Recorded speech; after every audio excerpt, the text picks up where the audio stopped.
the SHSS Podcast. Let's talk learning. So, today we welcome to the SHSS Podcast, Patsy Puttnam. Thank you. Thank you. It's lovely being here. Been looking at your art. Amazing. Really fantastic. Tell us a bit about yourself. Where do you want to start? Do you know what age I am? I'm going back.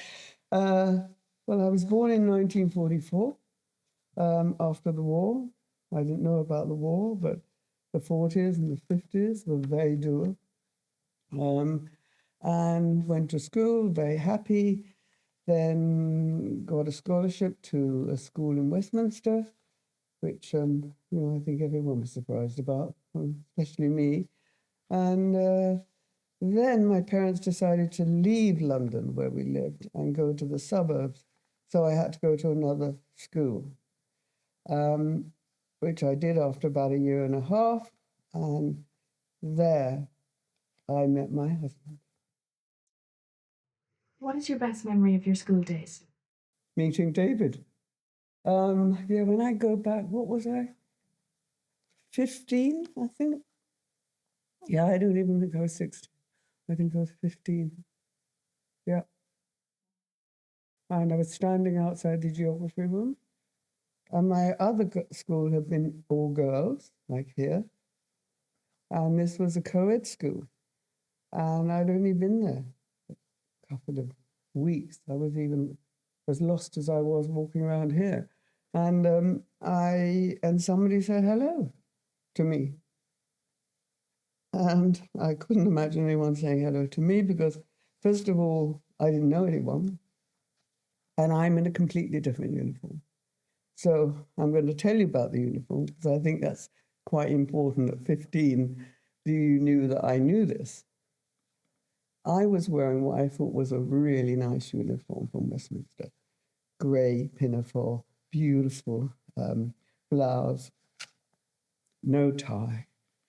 They were very strict how you wore everything, where the skirt had to be, all that.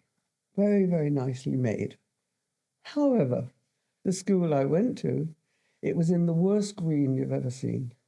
And the hideous shirt, the collar was too big.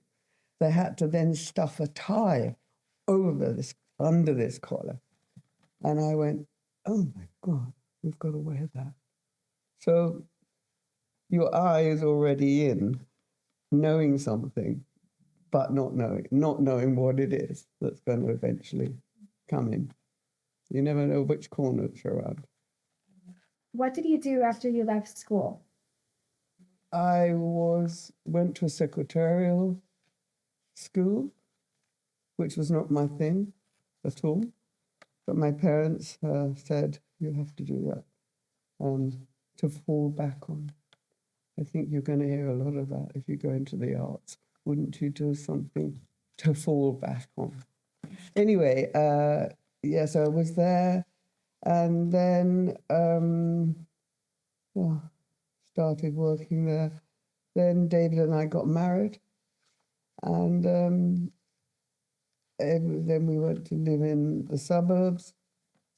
And as I say, by the time it was 1965, we had an amazing photographer who David was working with in the advertising agency. And he said, you've got to get out of here.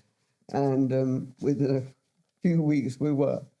And that's when I say I arrived in London. And we were on the borders of Chelsea, and as I said to a couple of the girls a minute ago, a black and white life went to colour. How did you become interested in fashion? Well, I didn't know I was, really, except I could think that's not right. My grandmother was a wonderful seamstress. So when I went to be with her when I was quite young, I was allowed to sit and play with the button box if I was quiet while she was pedaling on the old Singer sewing machine. Out of her 3 daughters, it was my mum who got the gift. So she was very, very good. It wasn't what she did, but it's for working. but she was really, really good at and she made all my clothes. Couldn't buy very much in the 50s. So she's made all my clothes and made as many of them for herself that had a very tailored look. She was strict, but no, you can't wear that, it's September. No, you can't do that.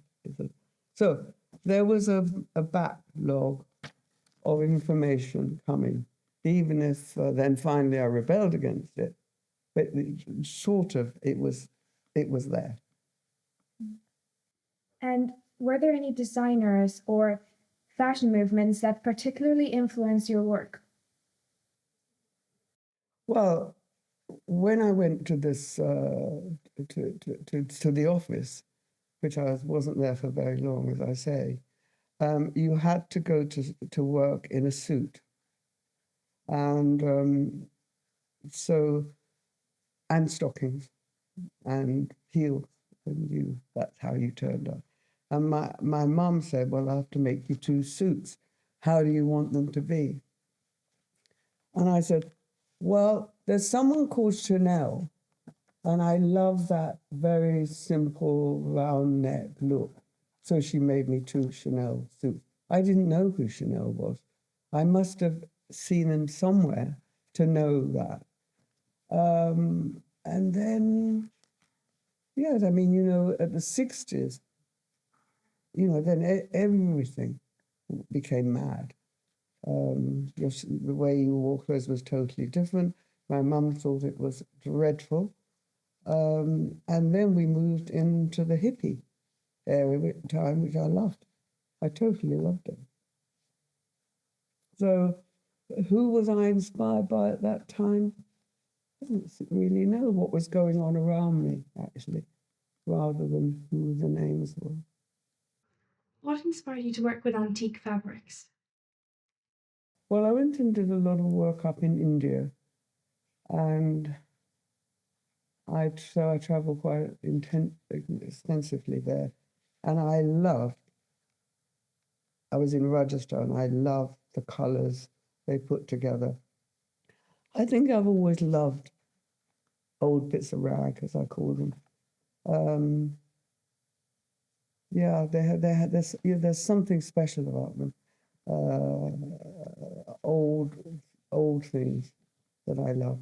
Where that comes from, is it you've seen? Is it during the hippie when people were wearing things from India there, Afghanistan? Who knows where that thing comes? But I always have loved that. And I think putting the 2 things together. So eventually when I had my little boutique, I would use a lot of velvet, but I would always have cuffs or things like that in old, beautiful material. Sometimes it was the lining, sometimes it was a collar, sometimes inside the collar. Sometimes it was an old belt you could stick on it, just to make it slightly different.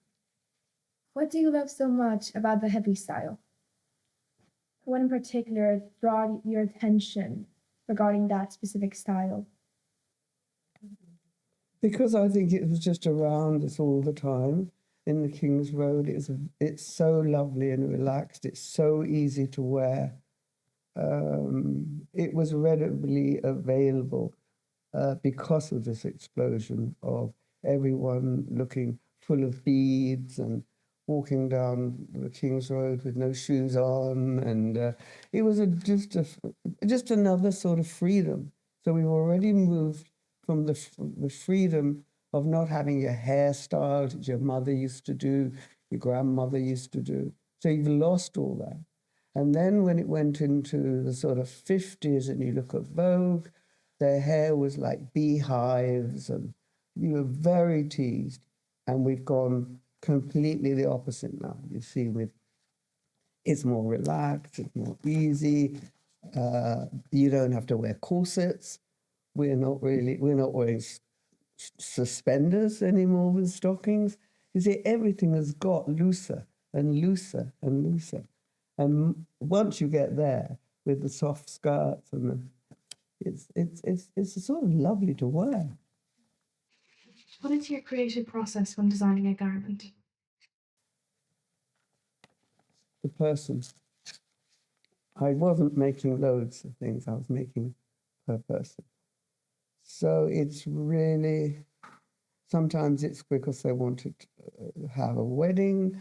No, I didn't really do weddings. No, I didn't, except one. But I did, where are they going? Want to see how they are. I talk to them about colour.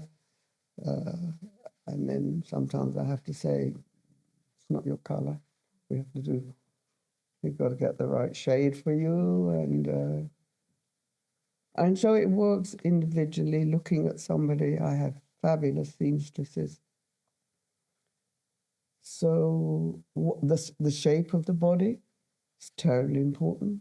You might like to have this or that or other. If you've come to me, I might say, I wouldn't do it like that. I would, and you don't have to agree with me, of course. So it was an individual instinct about people wanting to make them look their best, but also making them want to relax, not turn up as though we've just dressed you. I want you to be you with what we could just put on you. And it was really quite successful. So when it comes to fashion, do you think it's more important to be true to one's personality or to lean towards trends? Your own personality every single time. Every single time. Now, having said that, of course, we all are slightly changed by what's happening in the. Of course, we are. The fashion world is ginormous, but get your style, stick with it. Absolutely stick with it. I'm wearing a white blouse. One of them. I've got loads of them. I wear a white blouse every day. I wear a hat almost every day. And I have never altered for years from that. Everybody got to know me because I'm wearing white. I've got a hat on. I just feel very, very relaxed. So even if you said to me, I'm going to the Oscars, I would still be wearing a white blouse. Now, it might be not a bit of, probably that's a bit of an old tablecloth, but it would be more than that.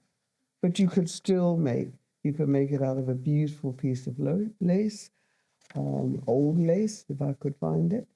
So you can do it, but you're still within you. You mentored Kate Rothschild in designing her wedding dress. How was this experience for you?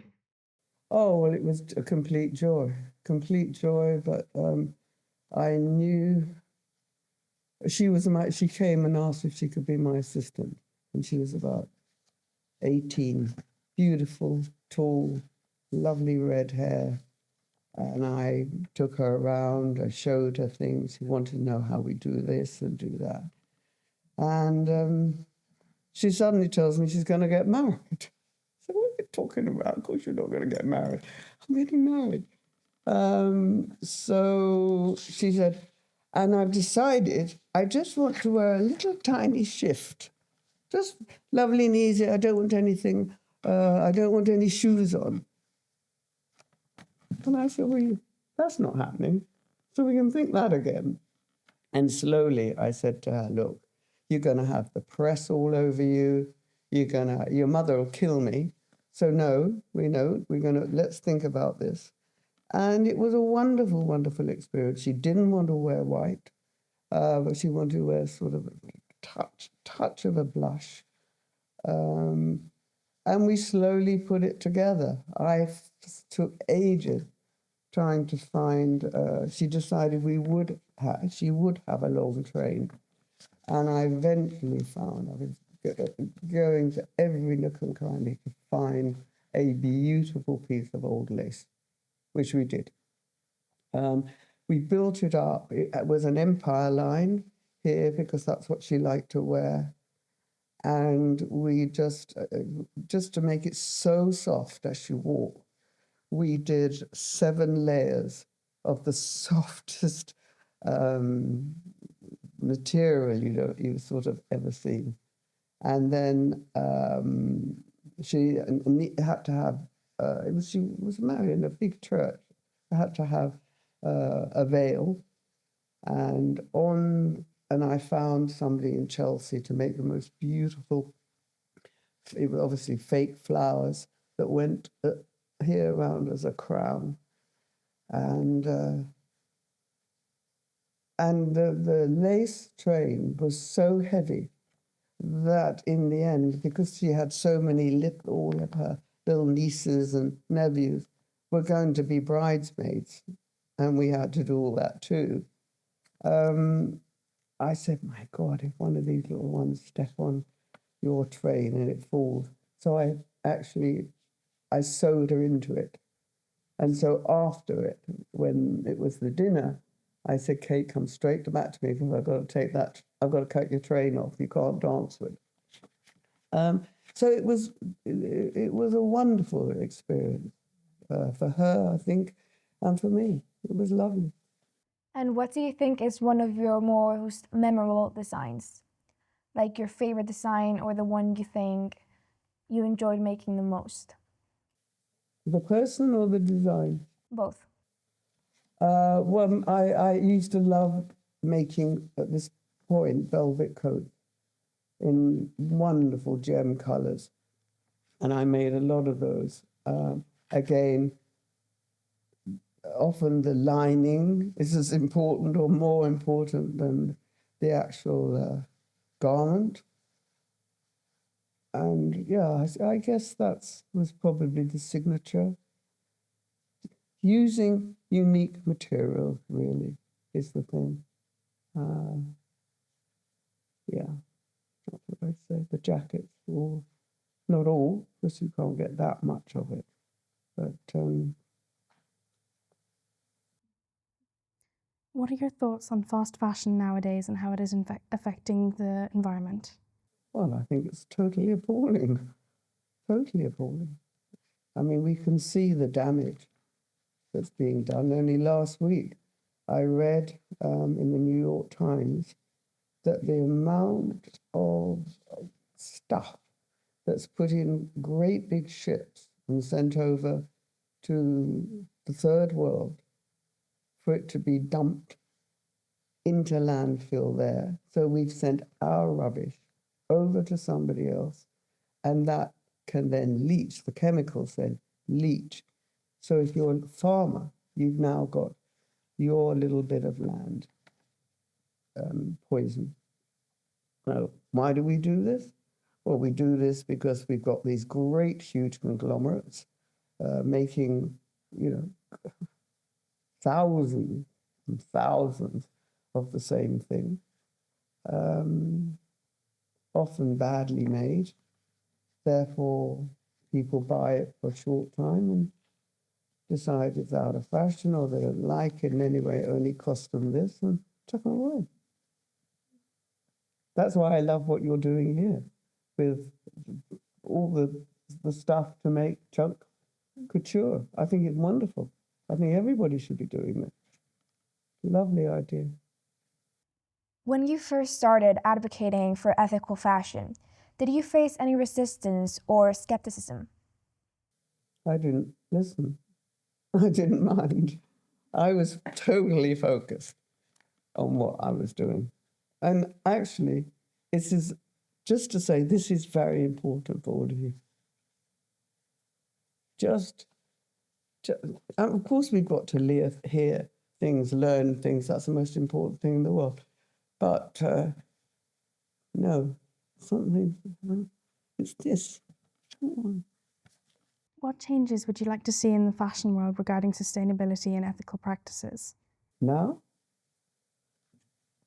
people who make all this stuff and leave the tragedy that they leave, I think they should I think there should be a law they have to clear it up. You don't walk away and leave it. Part of your budget, clear it up. What advice would you give to aspiring fashion designers? follow your heart, follow your style. I mean, learn what you can do. Learn more than I did, because I started, and because I had my mother and my grandmother who did everything, they didn't. I can just about put a button on, so it's not that. But I wish I had. I wish I did know how to cut.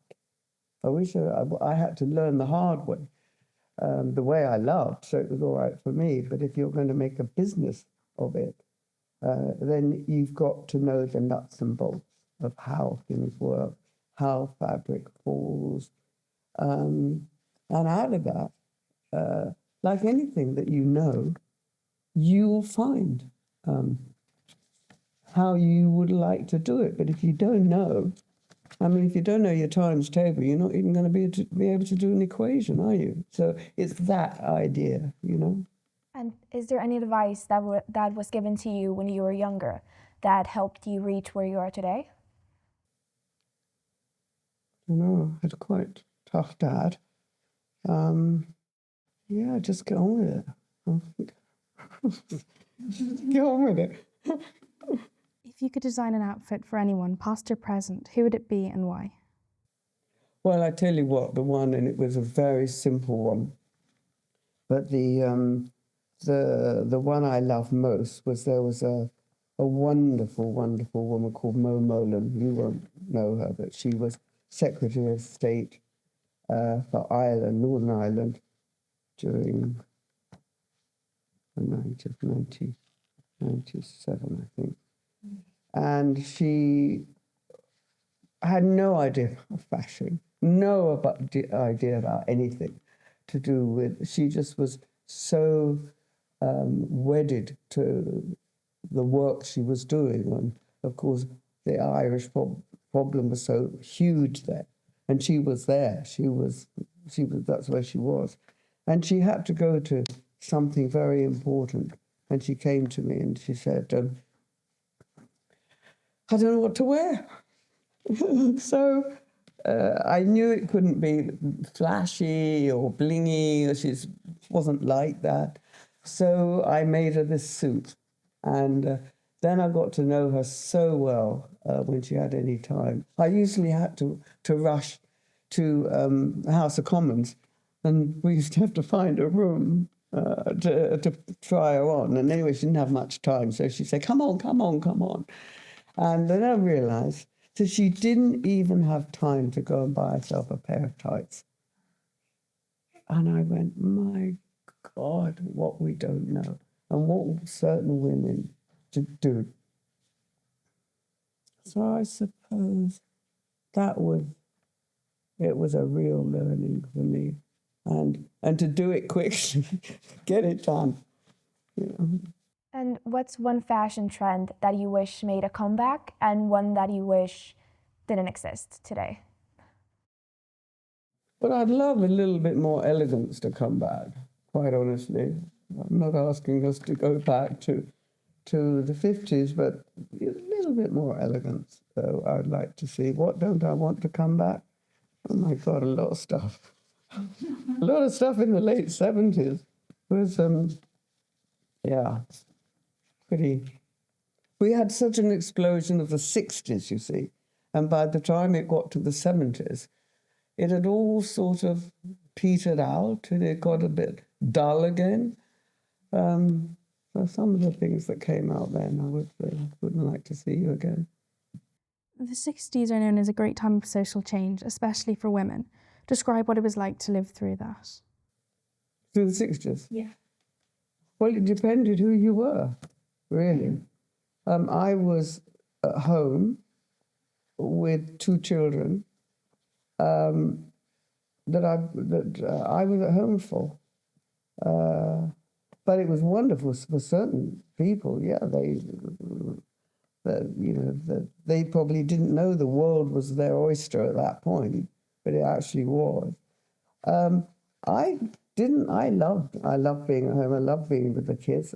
Where our house was, the door was always open. Everybody was in and out half the time. I didn't even know who was in and out.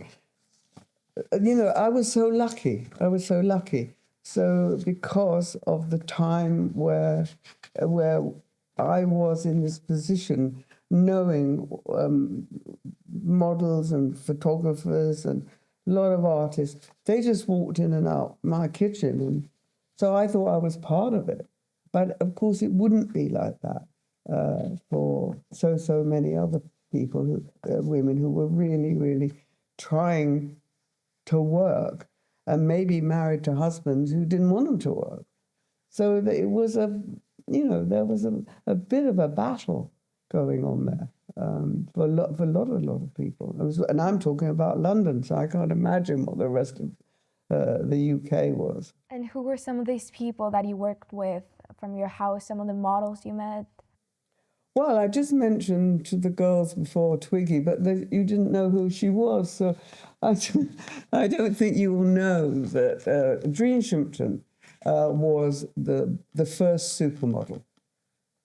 Beautiful. There's a picture in the book that I've left for you all to look if you care to. And the other one, Terence Donovan was the great photographer at the time. Celia Hammond always worked with him. She was so beautiful. And there was David Bailey, but David Bailey, if you ever heard of him, was with Jean Shrimpton. They lived together for 4 years. And then there was an extraordinary guy who was Irish called Brian Duffy, who had children, his wife, lots of children, he loved kids, and his wife, June, and he worked, actually often chose redheads to work with. And then there was a lovely French model called Sophie Durley who used to come over, Charlotte Rampling, you might have heard of the actress Charlotte Rampling. What was beginning to happen also at this time was that actresses were prepared to do advertisements. Now, there was no commercials at this point, so everything I'm saying, there was no commercials. We haven't got there yet. Everything is the still photograph, is the important thing. So it was a wonderful, that was a wonderful time. And, I was just fortunate. Many people know your husband, David, for his work in film. How have you maintained your own space and identity within such a high-profile marriage? Got on with it again. He had to... I was used to him being away a lot because we started our first company, photographic company, just after Sasha was born in 1966, that is, not 1866. And so this is our only income. No one else is writing out a check. So, and I love that anyway. And he had to go away a lot because some of the best clients were in Germany. So I was used to him going away. And when he was in advertising, he would go away. You had to go and do different things. Then he's making films, started to make films, and he liked going on location. He preferred that to studio work. But in the end, I mean, you say, how was I brought up? Part of it was, that was it. That's your job. I loved him being in that job. I wish I could have been in that job. And I was always interested in so many other things, so many things. And that's the other key. The more you know, the more you want to know. It was wonderful. I wish I'd learnt more from that time. Probably wasted so much time. You moved to Ireland in the late 90s and became an Irish citizen in 2022. So what drew you to Skibbereen, and how has it shaped your life and kind of your development after coming to Ireland? I didn't want to come. I didn't want to come. We were staying with a great friend, a designer called Robert Kime, who I used to work with. And he said, oh, come and stay with us for the weekend. And, God, it's going to be cold, rainy. Anyway, we did. And from that visit, somebody told us about a house that had a beautiful view. And, lovely. And David and I, we'd just come back from living in America.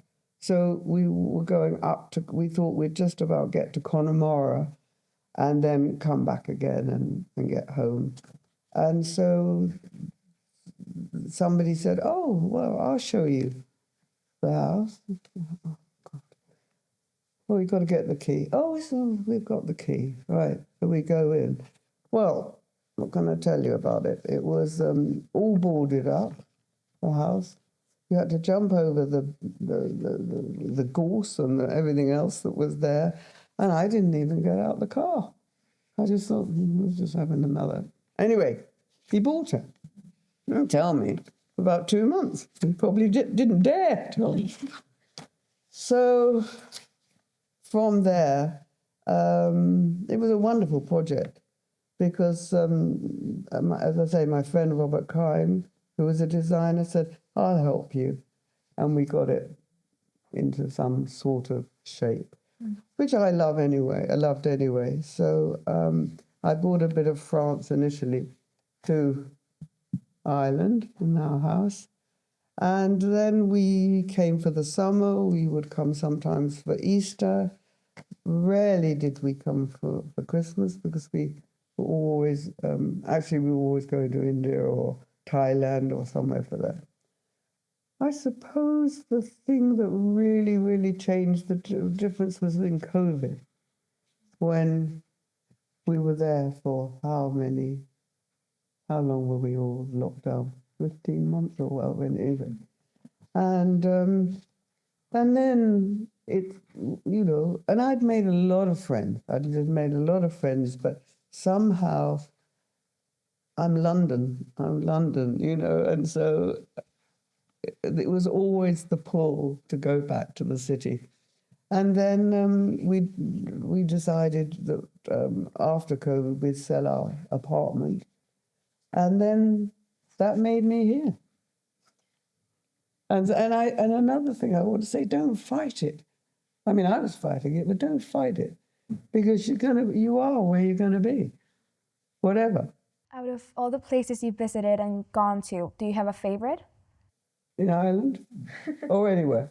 Anywhere, all around the world. Oh, I think India. Absolutely, yeah, India. How come? How come? Yeah. Well, I was there when it was very, very rural. It's still rural. But going to the places I went, going up high sometimes, on the borders of Nepal, there's something magic about the place, the colours, the people.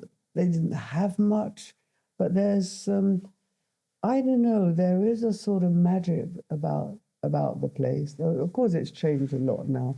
The cities, when I first went, are huge cities now. But it's almost like the whole place is theatre, actually. What would you say is your greatest achievement to date? Still being here, I think. Still being here, still wanting to learn, still being, inspired by anything, yeah. And are there any upcoming projects you're very excited about? That I'm doing at the moment? Yeah, my garden. Yeah, it's wonderful. I'm now just designing a new courtyard. And what I've found with the one I did before, I can have olive trees, cypress trees, and all sorts of plants that you would think wouldn't make it, and they do. So, I mean, I love India. I love Italy. Who doesn't like Italy? So I bring a bit of Italy to Ireland. Who are the people that inspire you the most? I guess it's got to be people who are prepared, like Navalny, to go to jail and eventually die for what he believed in. Yeah.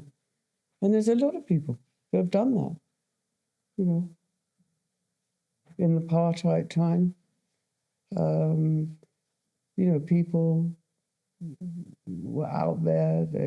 In South Africa, they'd be sent to Robben Island for years and years.